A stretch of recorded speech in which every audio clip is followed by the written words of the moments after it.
So as you can tell from the title of this video, I'm going to address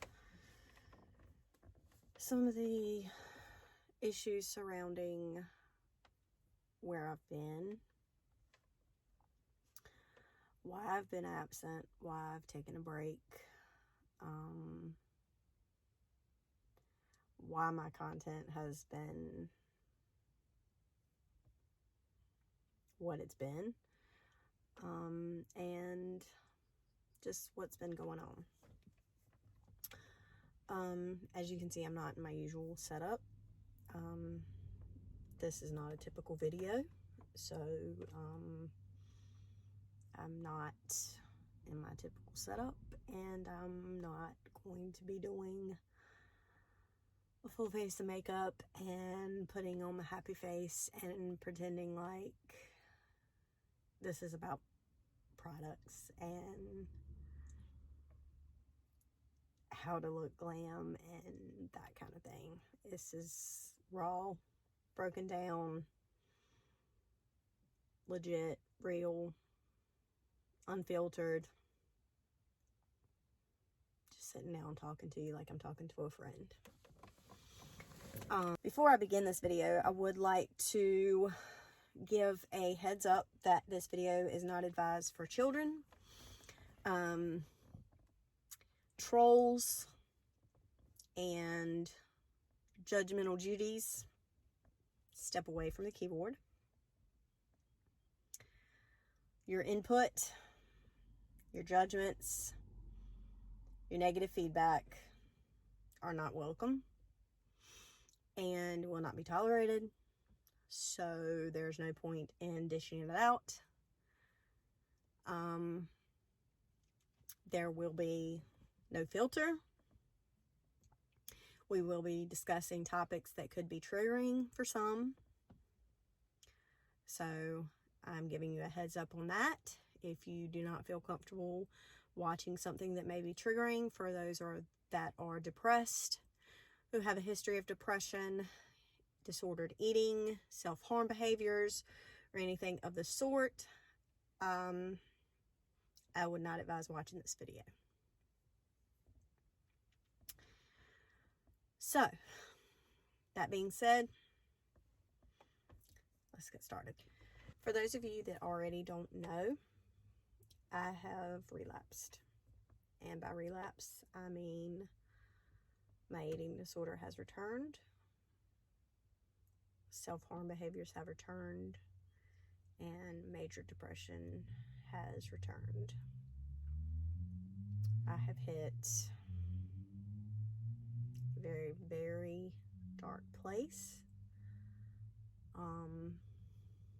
And for that reason, I decided it would be best to distance myself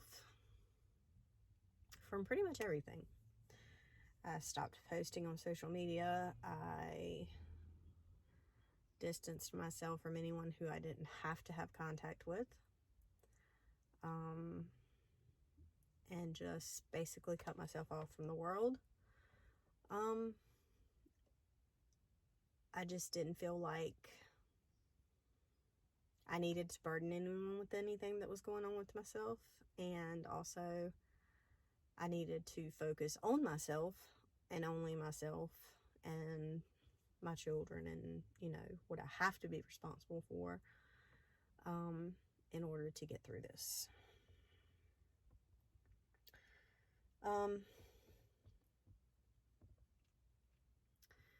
This didn't happen overnight. Basically, over the past 2 years, our family has taken a lot of hits. We've had some pretty big events happen, some not so good stuff, and without realizing it, it got to me, and it got to me a lot deeper than I thought, and I repressed it and kind of started acting out and thought that I was just having a good time and I started sinking lower and lower. Didn't think anything of it until I crashed. And it was too late. And I needed to seek help because it was at a level that was dangerous.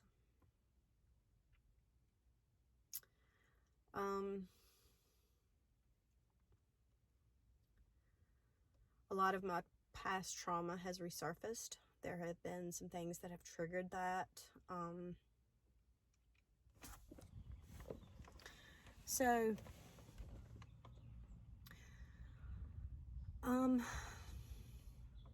let's see if I can pinpoint the beginning of some of this.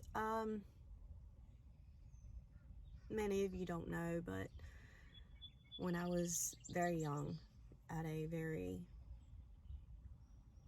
delicate age, I was raped. Go ahead and throw it out there. I was raped. Completely not mentally or physically ready for that to happen, consensual or not.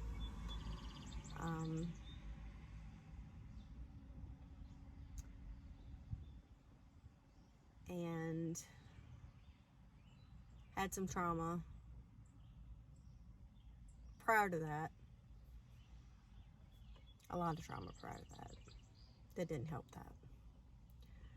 But apparently that incident was my breaking point, and at the age of 14, it manifested into a full-blown eating disorder. And that's where my journey with anorexia and bulimia started. Well, a couple of years ago, something relative to that incident happened. I'm not going to share the details of that because I don't want to draw attention to the person or anything, or I just feel like that person, that all of that should be kept private. I don't want to share that. But something happened relevant to that, and it really triggered me. I had a complete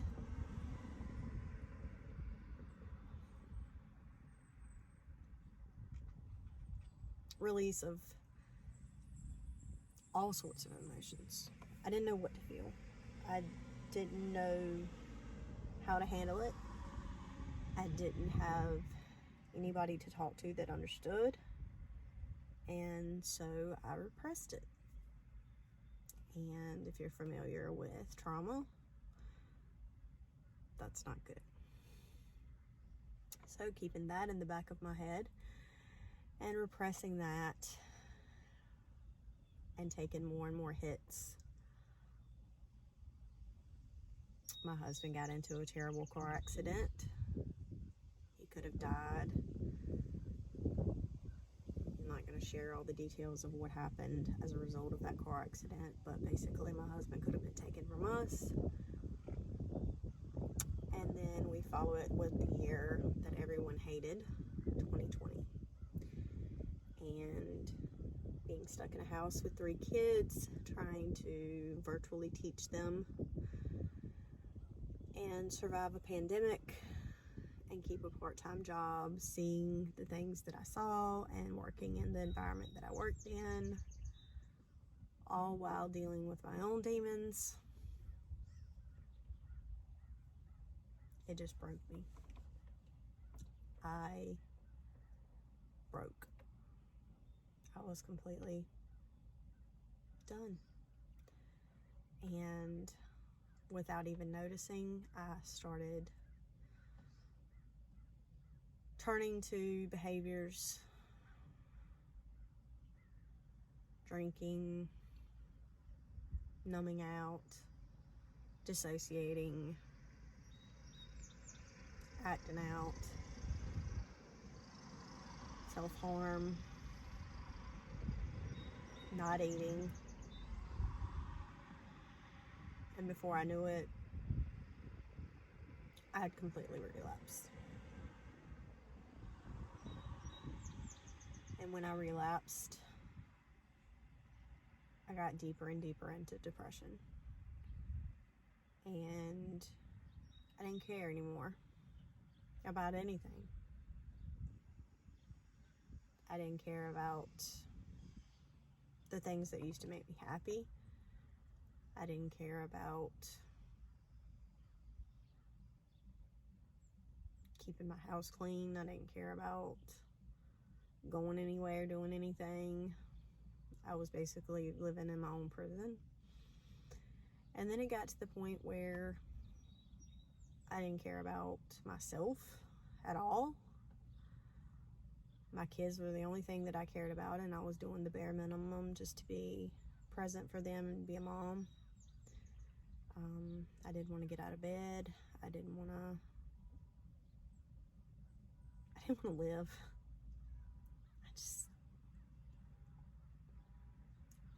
I didn't care when I went to sleep at night if I was going to wake up the next day.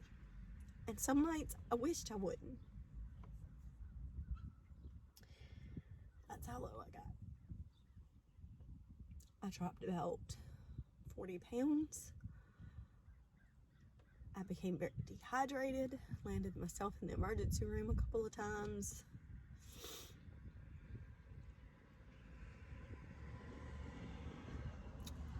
And something clicked, and I finally realized I needed to reach out and get some help. So thankfully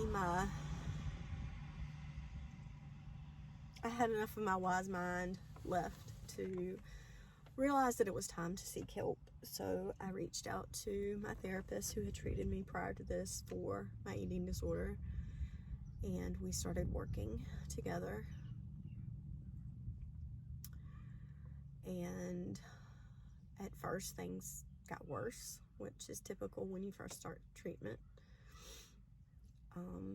And it continued to get worse, and just up until recently, I was in the darkest of darkest places, and that's where I've been.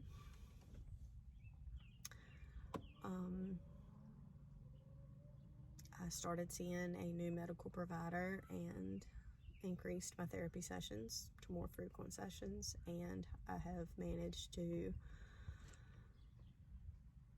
work with them to get on a medication regimen, which I know there's stigma attached to that, and frankly, IDGAF what people think of that, because I know, and other medical professionals know, that sometimes not everything is self-inflicted. There are chemical imbalances that need to be treated with medication, just like any other disorder or genetic problem or health problem or health condition. And people with heart conditions and diabetes don't get stigmatized because they have to take medicine to keep themselves alive. So that shit is bullshit. Okay? So I don't buy into it. I don't like it. I don't think people should be treated any differently because they're on medication for that than they're treated for being on medication for their heart, because it's their body, it is their mind, it is chemical, it is something they cannot help. And if medication is the way to keep them alive, then why the hell would you discourage them from taking it? And why the hell would you pick on them or bully them or talk shit about them or call them crazy for taking it? It makes you an asshole. Okay? So anyway, after several different tries of different things and different doses and everything, we have recently started a regimen for both the insomnia related to the anxiety and to the fact that I've always had insomnia, and for the eating disorder and the major depression. And we even came to the conclusion that a lot of the depression was not relative to the relapse, but it was chemical, because even despite getting better with the eating habits and the advice that was given to me by the professionals, the depression wasn't getting any better. So it was a chemical thing that needed to be treated with a different dose and type of medication. So that's what we're doing now. It's only been a few days, so we're testing the waters to see what happens. I do see a little bit of a difference. I do see that I'm able to get up, at least. I'm not feeling my best, but I'm not feeling my worst either. I am beginning to regain the ability to eat. There are still some mixed feelings there. There are still some eating disordered thoughts. There are still some self-conscious thoughts. There are still a lot of things that I have to work through, but the hope is that with the medication and the better feelings on board, that I will be able to work through the trauma that led to a lot of this safely, and be able to feel better in the long run. So that is the hope. Trauma work takes a lot out of you. For those of you who have never had to experience trauma or worked through trauma, it takes a lot out of you. It's very difficult work to do, and not only during the sessions, but the after effects are very, very difficult and hard to manage and delicate. So without something to help you get through those periods of time when you're not necessarily talking to your therapist, it can be dangerous. So you have to be in somewhat of a healthy place to even begin the work. And I'm 38, so there's a lot of work to be done. There's a lot of shit, a lot of dark, damaging shit to be worked through. So I just wanted to let you guys know that that's where I've been. I didn't just decide to post a bunch of dark shit just for attention and then disappear just to make everybody wonder. I didn't go on a break for attention. I didn't go on a break so I could make this big comeback. It wasn't planned. It wasn't strategically mapped out like some people may think.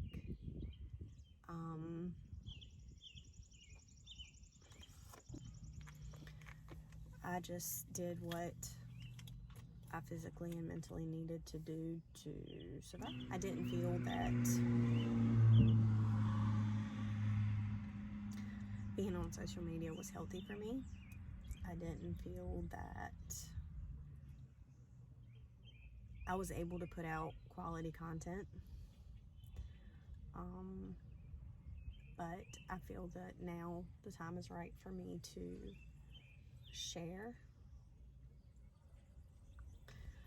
Not only because I want to be real and honest and raw with my followers, but also because I want people to know that you're not alone if you're feeling this way.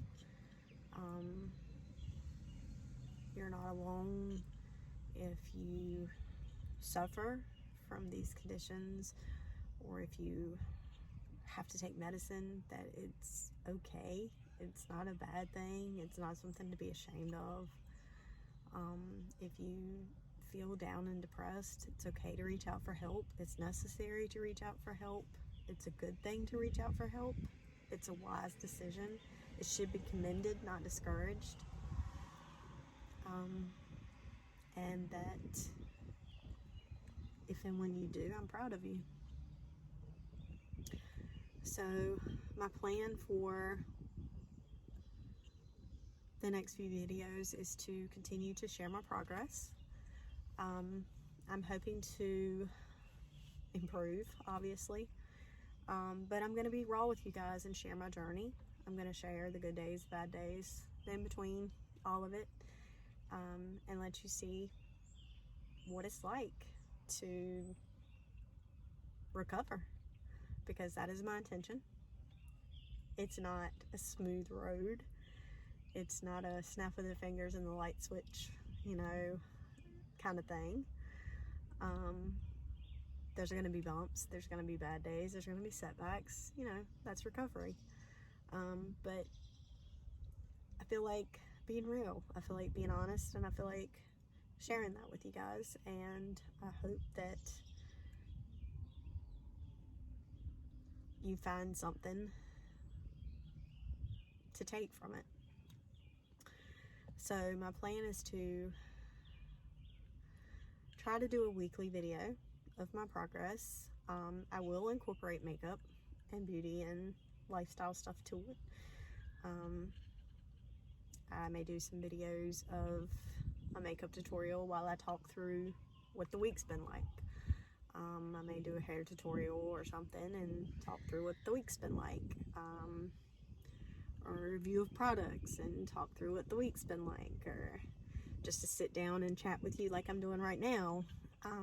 Just different things like that to share my road to recovery. And I feel like it'll be a good thing for me too, because documenting this will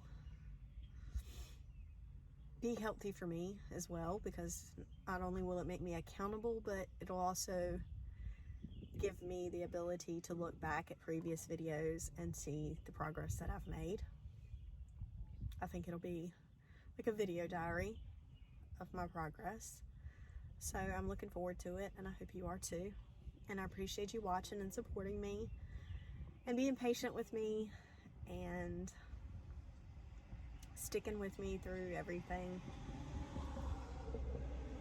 The messages and the encouragement have always been appreciated and never taken lightly. They're always taken very seriously and stay close to my heart. And I do really appreciate it. And those of you who really follow me and really seem to care about me, I do appreciate you from the bottom of my heart. And I hope that after all is said and done, and I finally get through this, whatever it is, that I make you proud. Thank you so much, and I'll see you next week.